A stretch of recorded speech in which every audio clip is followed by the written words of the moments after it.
Alright, I know people have made these deck lists, but I've been playing around with this and it's actually pretty fun. It's really overpowered, but it is pretty fun. So, first part of the video, I'm just going to go over this deck list real quick. I actually kind of ripped it off of someone.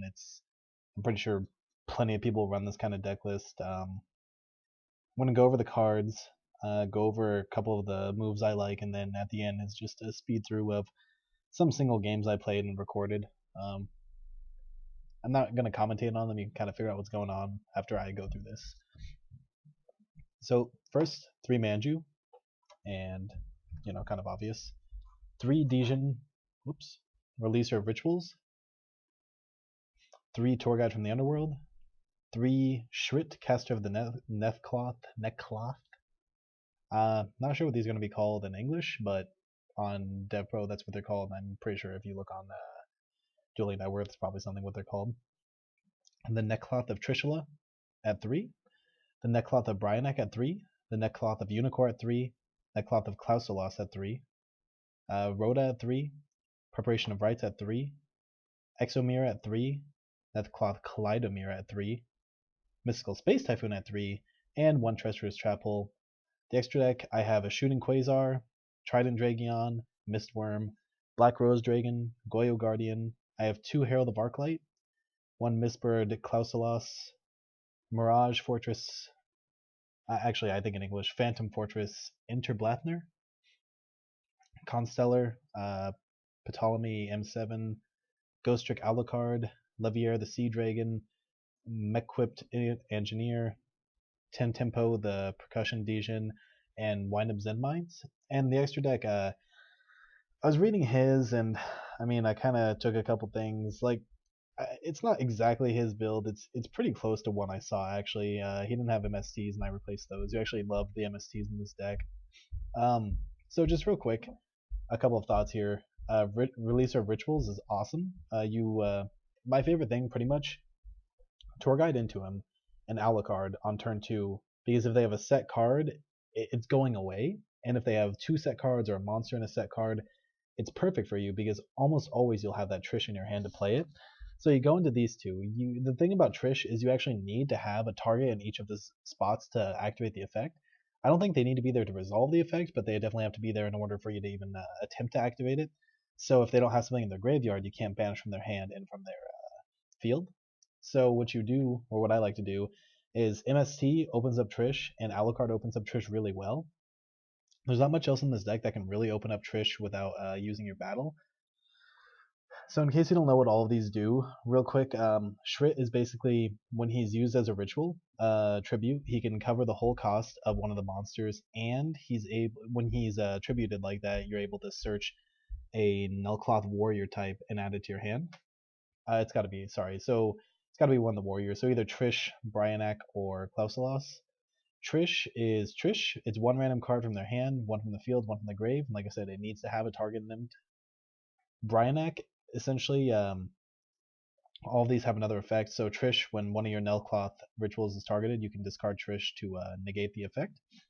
Necloth of Bryanek allows you to target 1 or 2 monsters that were special summoned from the extra deck and put them back in the extra deck, or you can pitch him to add a Necloth monster to your hand. The Necloth of Unicorn is you can pitch him to add 1 from your grave, and Necloth of Unicorn negates the effect of all face-up special summon monsters from the extra deck. And Klausolos, you pitch him to add a ritual to your hand, or a ritual spell. And when he's on the field, you can, during either player's turn, so it's a quick effect, and during the damage step even, you can activate his effect to make one monster's attack 0 if it was special summoned from the extra deck, and if you do that, you negate its effects. Exomir allows you to select 1 ritual monster and special summon it by using either your hand or Necloth monsters from the grave. And by from the grave, I mean you have to banish them. Now, Kaleidomir lets you use 1 tribute, but it can be from the extra deck. So one of the nice things in this deck is you have Unicorn and you have Kaleidomir. You can send Arclight. His effect activates and you're allowed to add to your hand a ritual card. He's pretty much Manju when you summon Unicorn. It's basically free. One thing to keep in mind, Kaleidomir and Exomir can only use their effects to special summon once per turn, and if you have no monsters on your field, you can banish one of them plus a Necloth monster to add a Necloth ritual spell to your hand. It's This deck is really sack heavy, but all right. So that's kind of the gist of the deck. The other stuff here, you'll kind of see me go through it. It'll be a quick. They're pretty quick. When you record with Dev Pro, they come out like that. So I'm gonna go ahead and stop talking and let you enjoy the games. Don't go, I will fade away in the darkness.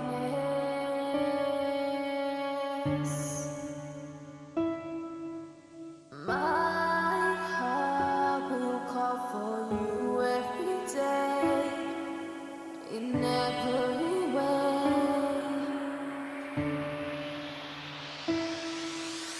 Out in the wild, I am alone. I am so cold.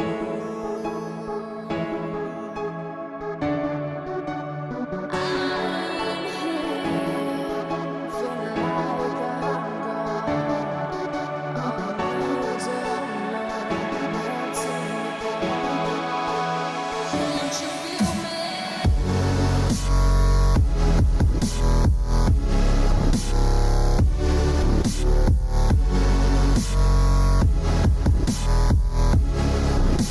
I'm falling to pieces. Can't you feel me?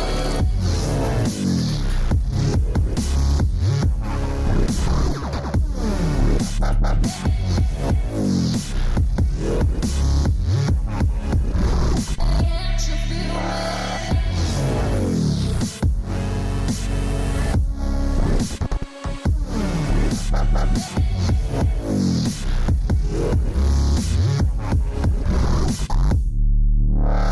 Don't go, I will fade away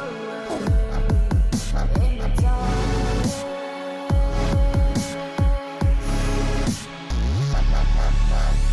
My heart will call for you every day, in every way.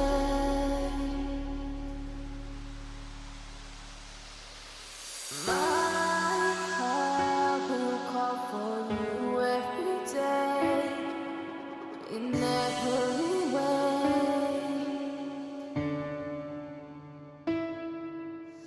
Out in the wild, I am alone.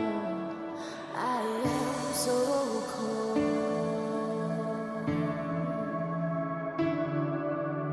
I'm here,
the night on the way back down from the sky where you left my soul.